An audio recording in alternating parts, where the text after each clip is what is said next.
Yes, good morning everybody. Welcome to all of you in English classes. Topic narration. Narration के क्रम में हमने आपको बताया था कि डायरेक्ट से इनडायरेक्ट बनाते समय सबसे पहले कनेक्टिव में परिवर्तन करेंगे और कनेक्टिव के बाद पर्सन में परिवर्तन करेंगे। ठीक है, एक बार पुनः बोल देता हूँ कि डायरेक्ट से इनडायरेक्ट बनाते समय पहले आरबी में परिवर्तन, वो तो पुरानी क्लास में आपके हो चुका है। आरबी में परिवर्तन करने के पश्चात हम आरएस में परिवर्तन करेंगे। तो आरएस में सबसे पहले सी के बाद पी के बाद बी, फिर पी और टी, ये क्रम चलेगा आपके। ठीक है, सी अर्थात कनेक्टिव, जो मैं आपको लिखा चुका हूँ कि कनेक्टिव हमें दैट काम में लेना है। उसके बाद पर्सन में आपको मैं आई और यू बदलना सिखा चुका हूँ, फर्स्ट पर्सन और सेकंड पर्सन को। ठीक है, फिर इसके बाद अब तीसरा चलेगा आपके वी अर्थात वर्ब में परिवर्तन, वर्ब अर्थात टेंस में परिवर्तन।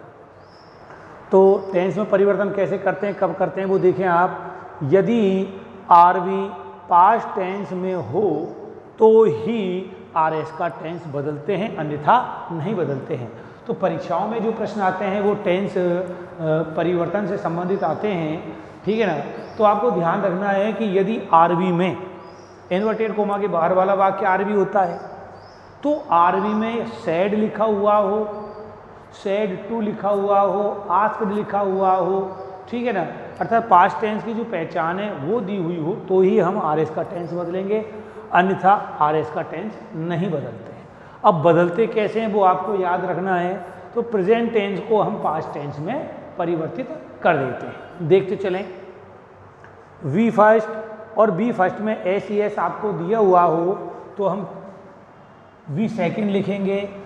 इज एम आर यदि दिया हुआ हो तो इज एम आर को वॉज वर्ब में परिवर्तित कर देंगे, हैज हैव को हेड में परिवर्तित कर देंगे। एक चीज़ याद रखनी है आपको, यदि वाक्य में एच वी नहीं है ना तो ही आप जो है वर्ब बदलें, अन्यथा आपको वर्ब परिवर्तित नहीं करनी है, जैसे लिखा हुआ उस हिसाब से करनी है।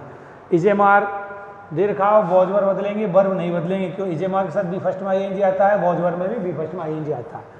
हैज हैव दे दिया जाता है तो हैज हैव को आप हेड में बदल दीजिए, टेंस परिवर्तित हो चुका है। ये प्रेजेंट है, ये पास्ट। वर्ब सेम आती है थर्ड फॉर्म, यहाँ भी थर्ड आ जाए, तो इसको लिखने की या बदलने की आवश्यकता नहीं है। हैज हैव बीन आ जाए उसे हम हैड बीन में बदलेंगे। ठीक है, डू नॉट या डज नॉट आ जाए इसको हम डिड नॉट में परिवर्तित करेंगे।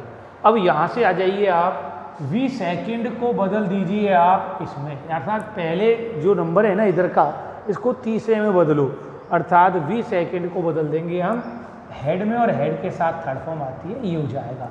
और जो दूसरा है इसको बदलेंगे अपन चौथे में। तो वॉजवर जो दे रखा है वॉजवर को बदल देंगे हम हेड बीन में। डिड नॉट यदि आ जाता है तो इसको परिवर्तित करेंगे आप हेड नॉट प्लस वर्ब की थर्ड फॉर्म में। ठीक है, इसके बाद ये सिंपल है, शैल विल को शुड और वुड में परिवर्तित करेंगे हम।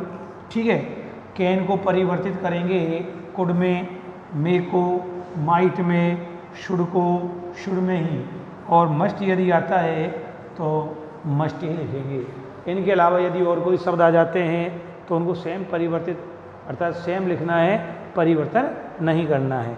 यदि हाँ शैल हैव विल हैव वगैरह भी आ जाता है तो वहाँ शैल हैव तो वही रहेगा, लेकिन शैल विल की जगह शुड कर देंगे, हैव को नहीं बदलेंगे। ठीक है ना।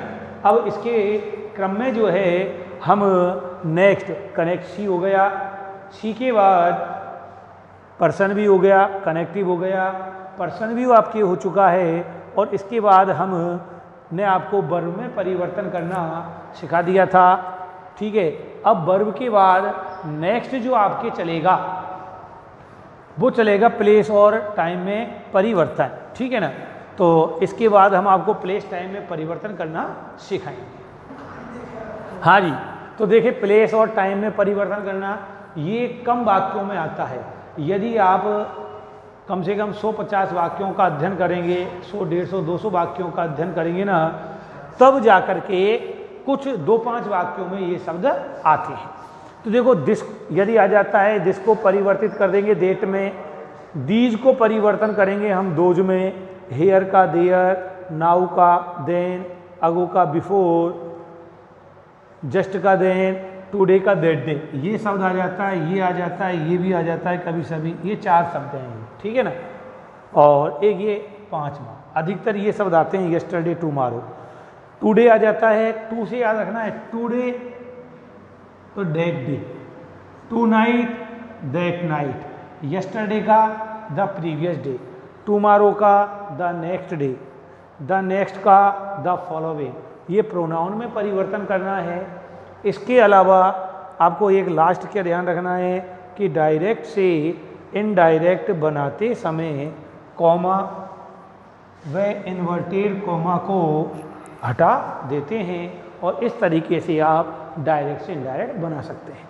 हम आपको सूत्र लिखाएंगे डायरेक्ट से इनडायरेक्ट बनाने का। पहले भी लिखाया था कि सबसे पहले आरवी में परिवर्तन, फिर आरएस में परिवर्तन। ये यदि आपको याद है तो आप डायरेक्ट से इनडायरेक्ट बना सकते हैं। तो एक जगह लिख लें आरवी में परिवर्तन, आरएस में परिवर्तन।